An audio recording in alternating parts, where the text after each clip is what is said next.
Olá pessoal, tudo bem com vocês? Bem-vindos ao canal Gerando Comunhão. Queremos compartilhar um pouquinho da Palavra de Deus e conversarmos a respeito das Sagradas Escrituras. O tema de hoje é sobre a segunda epístola aos Tessalonicenses, capítulo 1. Vem com a gente refletir um pouco mais? Incentive essa forma de evangelização, pois a palavra de Deus precisa ser divulgada. Jesus está voltando. Deixe seu like para fortalecer o canal, inscreva-se para acompanhar as postagens, ative o sininho e receba as novas notificações, compartilhe e alcance novas vidas. Comente aqui um pouquinho sobre suas reflexões. Queremos manter uma ótima comunhão com você. Você é muito importante para nós também. Vamos lá? O capítulo 1 é um capítulo muito forte e nem todos estão preparados para compreender e entender tudo o que foi exposto neste capítulo. Em alguns, aumentará o temor e a obediência a Deus. Já em outros, pode despertar medo, a ira, o pavor, a crítica e até a discordância. Muitos desanimam por não entenderem ou não aceitam o que está escrito nesse capítulo. E outros entendem e conseguem mudar o rumo de suas vidas em obediência à palavra de Deus, porque creem. É um alimento muito sólido, muito forte.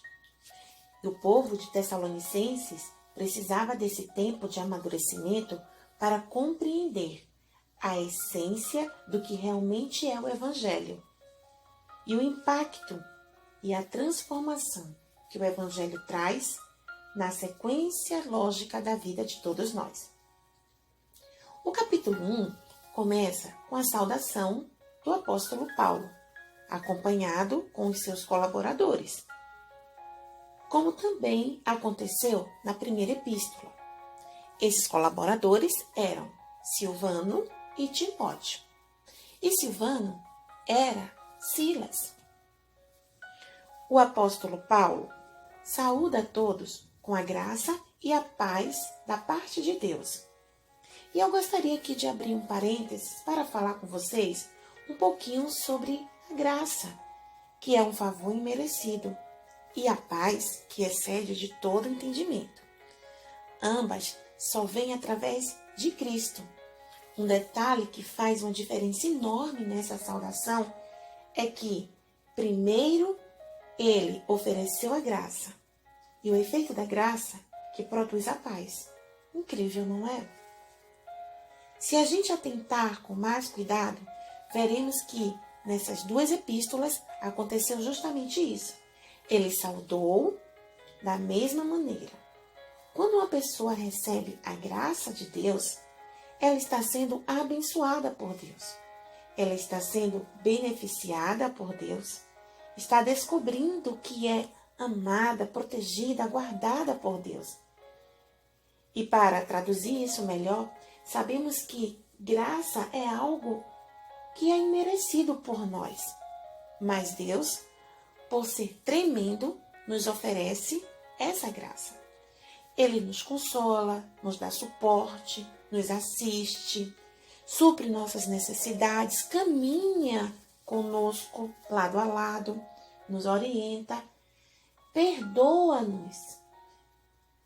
Isso é graça e isso é um favor imerecido. Vem da parte de Deus para nós. Quando somos alcançados por tamanha graça, vindo da parte de Deus ao nosso ser, o nosso íntimo se acalma, se aquieta, recebe paz, transmite paz. Não a paz que o mundo dá, mas uma paz que emana de Deus por intermédio da graça, por causa de Cristo. Não é por nossa causa, é por causa do sacrifício de Cristo. Porque esse sacrifício nos tornou abençoados, nos tornou salvos por meio da graça, que é um favor imerecido. Antes mesmo de nós obedecermos a Deus, ele já demonstra essa graça por nós. Paulo estima a fé intensa e crescente entre o povo tessalonicenses, pois, à proporção que a fé ia aumentando, o amor também aumentava. E o apóstolo Paulo os elogiou por isso.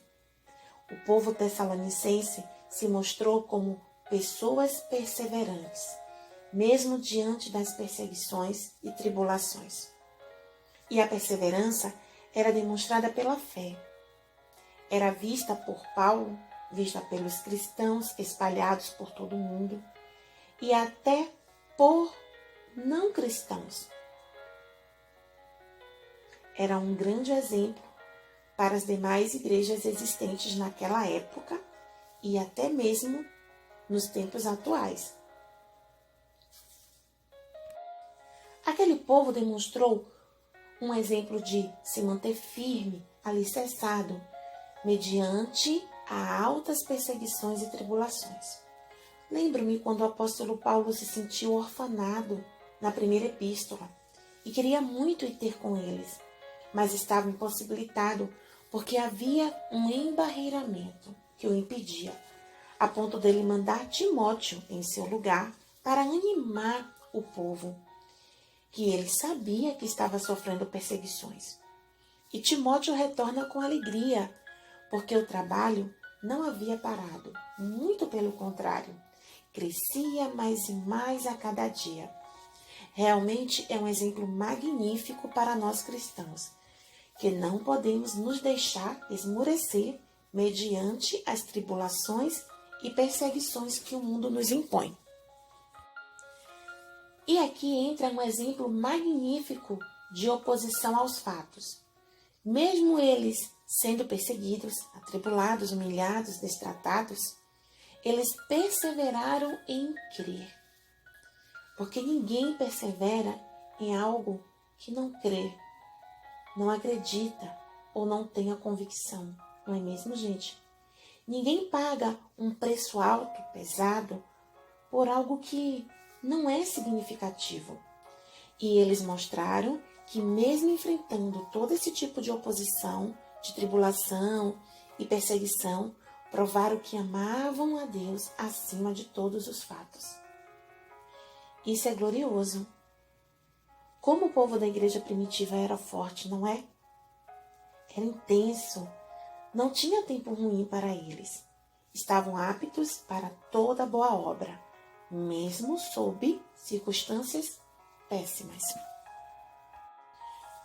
O versículo 5 chama a atenção para a recompensa que eles receberam da parte de Deus por essas coisas.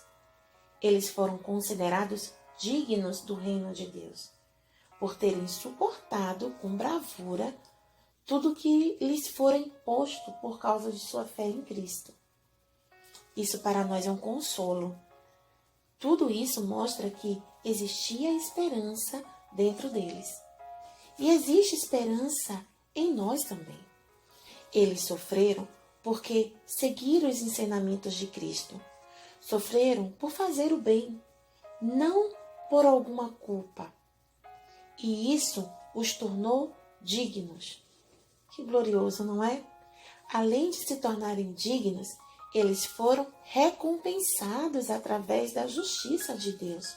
Quando no versículo 6 diz: se de fato é justo para Deus que com ele dê em paga as tribulações aos que vos atribulam.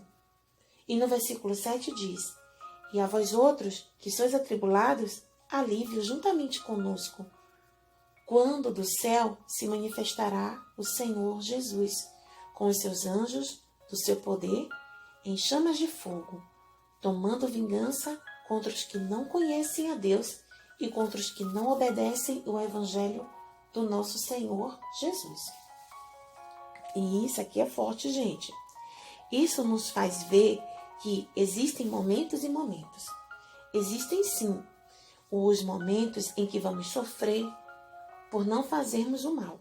Pelo contrário, por fazermos o bem e prosseguirmos com Cristo.